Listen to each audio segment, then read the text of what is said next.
नागपूर येथील association for industrial डेव्हलपमेंटच्या कार्यालयाचे उद्घाटन करताना गृह व शालेय शिक्षण राज्यमंत्री काय म्हणाले? कुठलाही नातेवाईक असो, कायदा हा सर्वांकरिता सारखा आहे. निश्चितपणे नियमानुसार आणि कायद्याने त्या ठिकाणी कारवाई करण्यात. पण विरोधी पक्षांचा आरोप आहे की तो एका मंत्र्यांचा पी असल्यामुळे सरकार त्याचा बचाव करतं. नाही, सरकारने पोलीस प्रशासनानं कारवाई त्या ठिकाणी सुरू केलेली आहे. फॉरेन्सिकची टीम देखील त्या ठिकाणी जाऊन आलेली आहे आणि कायद्यामध्ये जे काही प्रोव्हिजन आहे त्यानुसार कारवाई त्या ठिकाणी करण्यात. जर त्यात तो दोषी आढळला तर त्याच्यावर कठोर कारवाई करण्यात येईल. निश्चितपणे कठोरातली कठोर कारवाई त्या ठिकाणी करण्यात येईल.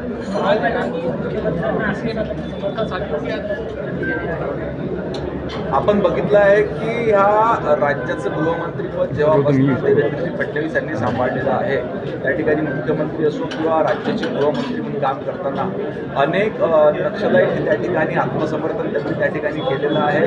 आत्ता मागच्या 1-1.5 महिन्यामध्ये आपण बघितलं आहे की अनेक मोठे जे नक्षलवाईस्ट होते त्यांनी आत्मसमर्थन केलेलं आहे. ते बघून इतर देखील माओवादी काही नक्षलाईट त्या ठिकाणी आत्मसमर्थन करण्यास इच्छुक. भाऊ, त्यांनी जे पत्र लिहिलेलं आहे त्या पत्रामध्ये त्यांनी 26 फेब्रुवारी 26 पर्यंतची मुदत मागितलेली आहे. सरकार त्यांच्यावर विश्वास ठेवेल का? इतकी मोठी मुदत मागितली नाही. या संदर्भात ज्या पोलीस विभागाच्या कार्यवाह्या आहे किंवा सरकारने ज्या कार्यवाही आहे त्या सरकार आणि त्यांच्यामध्ये नियोजन करून एक त्याच्यावर योग्य ती कारवाई करते. शिक्षकांचं आंदोलन नागपूरमध्ये झालं होतं आणि शिक्षकांचे पगार काही होत नाही आहे. चंद्रपूरमध्ये शिक्षकांचे पगार झाले, पण शालार्थ आयडी घोटाळ्यामुळे नागपूरचे शिक्षकांचे पगार होत नाही. ते 12-1 वाजेपर्यंत रात्रीवर आंदोलन करत आहेत. नाही, आपण बघितलं की जो शालार्थ आयडी घोटाळा आपल्या पहिले नागपूर विभागात लक्षात आला होता, नंतर हळूहळू त्याची व्याप्ती राज्यापर्यंत वाढलेली होती आणि या संपूर्ण राज्याची चौकशी व्हावी अशी विधिमंडळातल्या आमदारांची आणि काही नागरिकांची, काही संस्थांची देखील मागणी होती. या अनुषंगानं राज्य सरकारनं संपूर्ण राज्यातल्या